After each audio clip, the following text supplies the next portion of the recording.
Salut. Salut! J'ai comme hésité parce que c'est Marina De Souza et Sylvain? Exact. Exact, merci. Tu es consciente que tu es la première de ce qui est toujours la partie la plus riche, mais aussi difficile de nos soirées, parce qu'on rentre dans vos vies beaucoup. Et c'est vrai pour vous aussi. C'est très intime comme exercice. Je ne sais pas où tu voudras commencer. Puis dites-moi si on est dans quelque chose que vous n'avez pas envie d'aborder. Vous me faites un petit signe, puis on arrête là. D'accord. Mais le programme, dans ton cas, il a été pas du tout simple. On part d'une histoire familiale torturée, difficile, et Oui. même de violence dans la famille. Exact. Oui, ça n'a pas été facile. Ma famille est dysfonctionnelle. J'ai dû trouver la force quand j'étais enfant pour avoir la foi, pour essayer de continuer.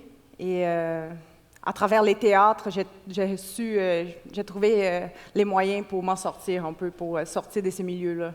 De ce milieu-là, tu parles de ta famille. Exact, oui. À quel âge es-tu consciente que c'est toxique? C'est un environnement qui va te nuire si tu ne réussis pas à trouver la force de t'affirmer en dehors. Je pense que très tôt, là, j'ai remarqué qu'il y avait quelque chose qui n'allait pas.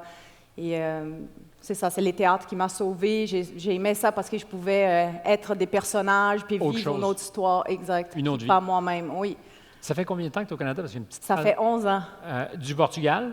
Du Brésil. Du Brésil? Oui. 11 ans ici. Oui. L'adaptation par rapport à ton ancienne vie, comment ça a ajouté aux difficultés ou au contraire aux avantages? Peut-être que c'était bien de venir au Canada. Oui, bien quand je suis arrivée ici, c'était comme libération. J'étais vraiment contente d'être ici. Mais après, la vie de migrant, c'est pas évident. Ça t'attrape, tu es toute seule. Il fait froid, c'est nouvelle couture. C'est 2 semaines en février, le froid. Oui, c'est ça, ça va très vite l'hiver. Parce que dans tout ça, il y a aussi, aujourd'hui tu parles un français évidemment impeccable, mais il y a l'idée d'apprendre le français. Exact. Ta langue d'origine, c'est le portugais. Est-ce que ça a ajouté aux difficultés? Oui, faire des cours de français, travailler en même temps, aller à l'école. Travailler en même temps? Oui. À partir de quel âge dirais-tu que tu es devenu autonome? 20 ans. 20 ans? Oui. Et tu livrais le combat, donc maîtriser le français? Exact. Travailler. Apprendre une nouvelle langue, travailler, aller à l'école. Oui. Est-ce que tu t'es dit à un moment donné, ça ne sera pas possible de combiner tout ça? Ah oui, c'est sûr. C'était très difficile. Je ne croyais pas en moi, je ne m'aimais pas. C'est beaucoup de travail sur moi-même, beaucoup de thérapie pour comprendre mon passé et accepter que je ne peux plus changer ça et prendre ma vie en main maintenant. Puis c'est ça que j'ai le contrôle maintenant, mais ça a été très difficile. Est-ce que tu t'es posé la question de ce que c'est absolument pas normal quand on est ce que tu es, comme n'importe qui d'ailleurs, on arrive au point où on ne s'aime pas? Comment on arrive à être conditionné pour se convaincre et être convaincu pour soi qu'on n'est pas aimable? C'est incroyable. Oui. Je pense que ce sont plusieurs facteurs. La famille, l'environnement, la culture, tout ça, ça vient entourer ta personnalité, puis où tu grandis. Puis quand j'ai commencé à voyager et je suis arrivée ici, j'ai vu, ça, c'est pas normal. C'est là que ça a commencé à me faire mal, puis à comprendre tout ce qui s'est passé avec moi.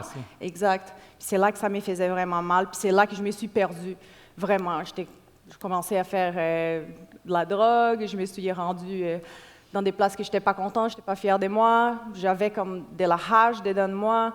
Puis quand j'ai compris qu'il fallait que je m'aime en premier lieu, et quand j'ai compris que c'est moi-même qui a le contrôle de ce qui va se passer avec moi, c'est là que je commençais à réussir. Est-ce que tu te rappelles du moment de déclic? Du jour, de la semaine, du mois où tu t'es dit qu'il y a quelque chose qu'il faut qu'il change? Mais beaucoup de thérapie, là, c'est en progrès. Là. Donc, demander de l'aide? Oui. Oui. Ça aussi, il faut apprendre à demander. Oui, oui. De comprendre que c'est ça. Accepter, j'ai besoin d'aide, puis j'ai su chercher l'aide nécessaire pour Et y arriver. aujourd'hui, qu'est-ce que tu fais? Je suis intervenante à Douglas en santé mentale. J'aide une clientèle qui ont des troubles. Merci.